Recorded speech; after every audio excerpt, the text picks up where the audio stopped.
John Wayne got a great send-off in his final movie, The Shootist, but a different late-career western, 1972's The Cowboys, would have been an even better swan song for the Hollywood icon. There are plenty of legendary actors who put their stamp on the western genre, from Clint Eastwood to James Stewart, but no actor is more intrinsically tied to the western than Wayne. Wayne starred in such classic westerns as Red River, Rio Bravo, and The Comancheros. Wayne initially made his name playing clear-cut heroes who spring into action and take down the bad guys without a moment's hesitation.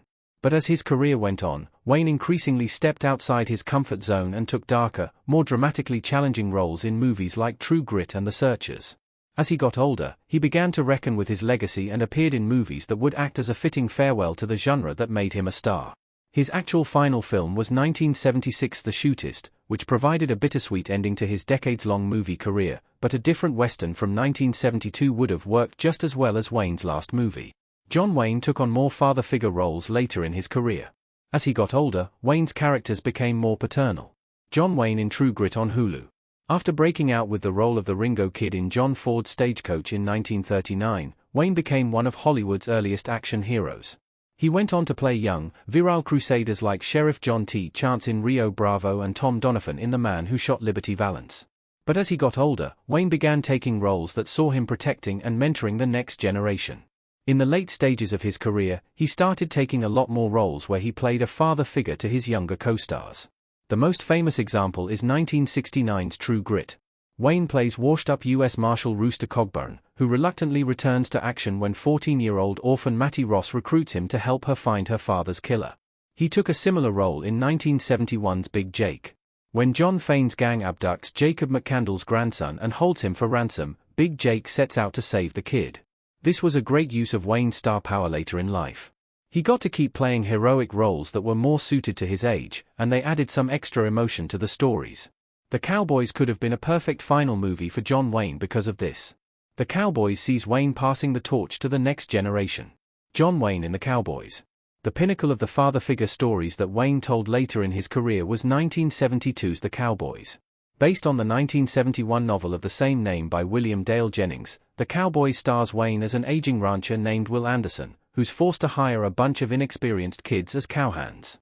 He needs to herd his cattle to the market on time, and if the race against the clock wasn't bad enough, they're harassed by a gang of rustlers along the way. Since The Cowboys is a great coming-of-age western and a prime example of what Wayne was doing in the final stage of his career, it feels like a fitting note to end on. The storyline of Wayne's character passing on the torch to the next generation plays like a meta-commentary on Wayne the movie star passing on the torch to a new generation of movie stars. With Wayne's character teaching these kids and then dying, but ensuring his legacy will live on right at the end, it works beautifully as a fitting, poignant send-off to the Duke himself. John Wayne still had a great final western role. Wayne gave a fantastic performance in The Shootist. The Cowboys would have been a perfect send-off for Wayne, but his actual final movie was a great send-off, too. The Shootist's thematic exploration of mortality has a poignant double meaning with the hindsight that it would be Wayne's last film before his death in 1979. He plays an aging sheriff-turned-gunslinger named J.B. Brooks, who has more than 30 killings to his name and is notorious across the frontier. When a doctor tells him he has terminal cancer with only a few weeks to live, Brooks starts looking for a noble way to die. It's heartbreaking to watch a dying Western movie star playing a dying gunfighter, seeking out a dignified end to his life.